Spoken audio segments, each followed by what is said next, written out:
Now you are watching New Eden TV. எனக்கு அன்பான சகோதர சகோதரிகளே, ஆண்டவர் இயேசு கிறிஸ்து நாமத்தில் உங்கள் அனைவரும் வாழ்த்தி வரவேற்கிறேன். இன்றைக்கான தினவசனம் நீதிமொழிகள் 17ஆம் அதிகாரம் 3ஆம் இறைவசனம்.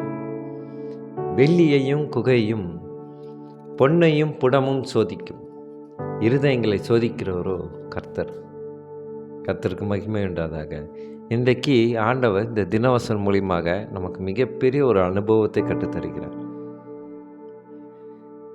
வெள்ளியாக இருந்தாலும் சரி, தங்கமாக இருந்தாலும் சரி, அது ஒரு வடிவத்துக்கு வருவதற்கு பல போராட்டங்கள்,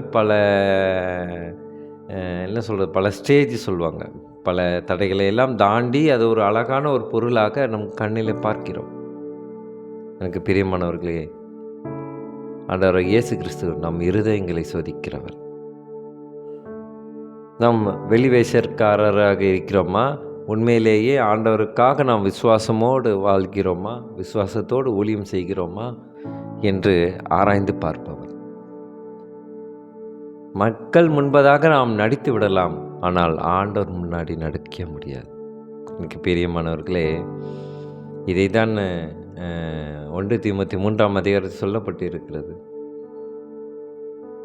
ஒரு 19 வகையான குணங்கள், இந்த 19 வகையான குணங்களோடு இருக்கிறவர்களை பார்க்கும்போது அவர்களை விட்டு விலக சொல்லி இருக்கிறார்.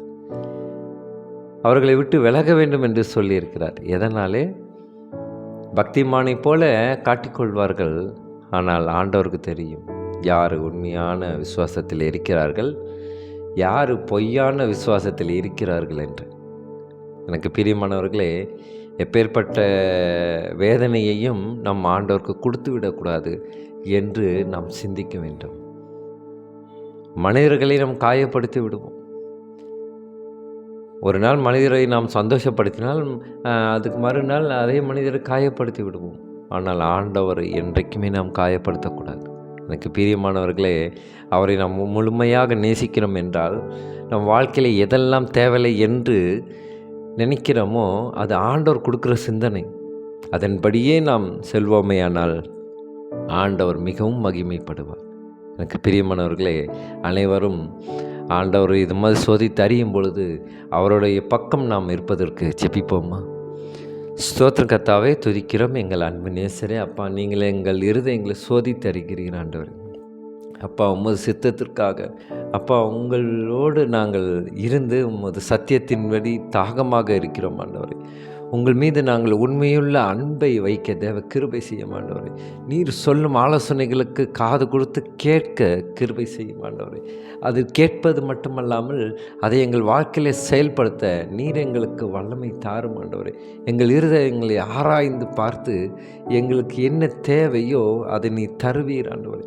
எங்கள் இருதயங்களிலே எது தேவையில்லை என்று நீர் நினைக்கிறீரோ உமது சித்தத்தின்படி அது எங்கள் இருதயங்களிலிருந்து போக கடவுது ஆண்டவர். ஸ்தோத்திரம் கர்த்தாவே, துதிக்கிறோம். இயேசு மூலமா ஜெபிக்கின்றோம் நல்ல பிதாவே. ஆமென், ஆமென்.